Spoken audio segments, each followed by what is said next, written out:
Thank you, Mr. Speaker. I rise to speak on the Social Security, Fraud Measures and Debt Recovery Amendment Bill. I have to start by reiterating what my colleague Jan Logie said earlier this evening.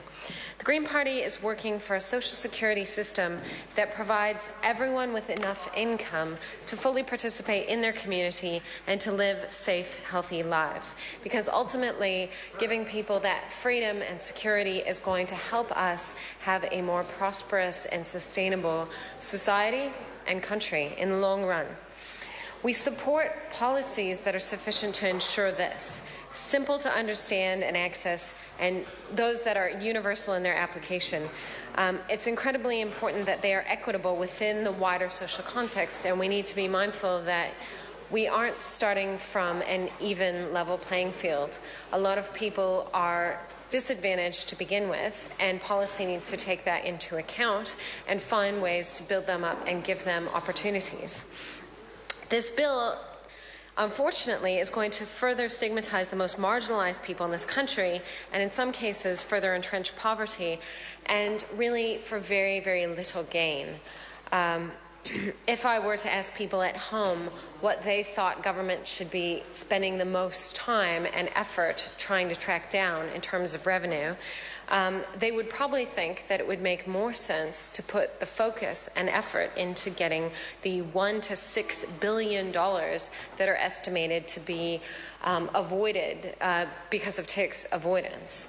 So money that we're not getting $1 to $6 billion because of tax avoidance, or perhaps the $2.6 billion, which is still owing in child support. There are 800 fathers in the country that are earning more than $100,000 a year, and there's $2.6 billion owing in child support. There was $591 million that were tracked down in unpaid fines over 3 years. So we've got these huge sums of money that people are not paying because they're cheating the system and they're cheating their fellow New Zealanders of their contribution. And in many cases, the people who are avoiding taxes, the people avoiding child support, are actually people who are pretty well off and have means to pay and to give their fair share to the rest of New Zealand.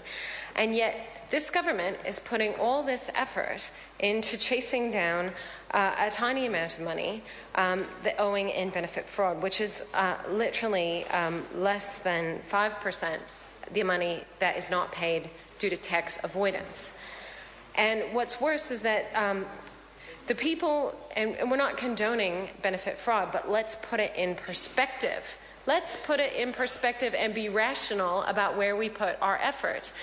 Because it's not fair that high-income earners aren't paying their fair share, and instead we're going to go target and put all this effort to the small number of people who are committing benefit fraud.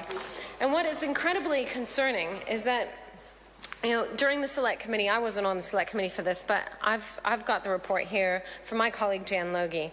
And from what she was told, the fraud investigation system is still quite imperfect and quite fraught. Officials said evidence they are using is often unsubstantiated. It's unsubstantiated. And we are hearing from women in violent relationships that they often feel persecuted through the system as it is at the moment. Now, previous speakers on the government side this evening have stressed that victims will be protected, but in fact we have very good reason to believe that that is not the case.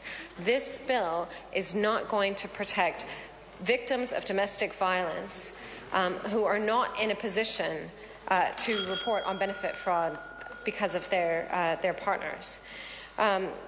The Green Party believes the government needs to develop a policy or legislative response to the problems above based on the experience of women and beneficiaries who have been affected, which also involves the Women's Refuge.